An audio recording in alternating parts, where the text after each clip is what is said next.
কুয়ালালামপুরের ভেজা বাতাসে তখনও ভোরের আলো ফুটেনি, তবে এক ঝাঁক মানুষ ইতিমধ্যেই পথে নেমেছে। কাঁধে ব্যাগ, চোখে স্বপ্ন।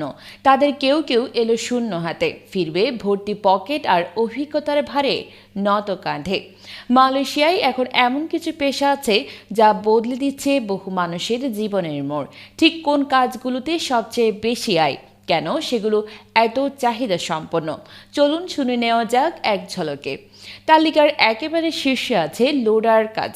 কষ্টকর, ঝুঁকিপূর্ণ, তবু এতে ছেলেরা ঝাঁপিয়ে পড়ে, কারণ বেতন এখানে সবচেয়ে বেশি। প্রতিদিন কাজ করতে হয় 12 ঘন্টা, যার 8 ঘন্টা পরেই শুরু হয় ওভারটাইম। মাসিক আয় গড়ে 4,500 থেকে 5,000 রিঙ্গিত, মানে প্রায় 1 লাখ টাকা। এই কাজটাই তাদের অনেকের জন্য অন্ধকার থেকে আলোয় ফেরার রাস্তা। দ্বিতীয় অবস্থানে রয়েছে ওয়ারিং ও পাইপ ফিটিংয়ের কাজ। একটু পড়াশোনা জানা থাকলেই শেখা যায়। কাজ শুরু করলে কিছুদিনের মধ্যেই পজিশনে উন্নতি হয়। প্রাথমিক বেতন প্রায় 3,000 থেকে 3,500 রিঙ্গিত, মানে 70 থেকে 80,000 টাকা। মালয়েশিয়ায় এই পেশার লোকের চাহিদা এখন তুঙ্গে।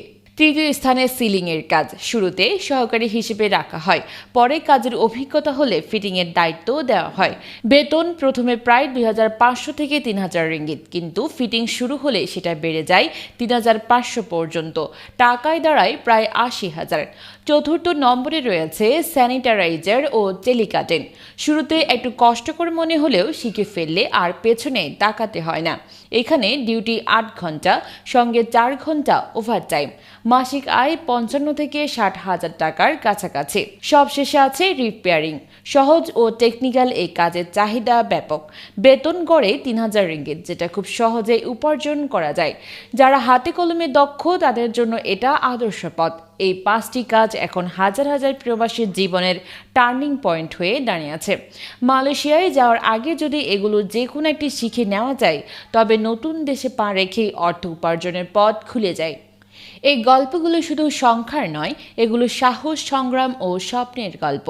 যারা দিন শেষে ঘামে ভেজা জামা গায়ে বাড়ি ফিরে, তাদের কণ্ঠে লেখা হয় প্রবাস জীবনের আসল ইতিহাস।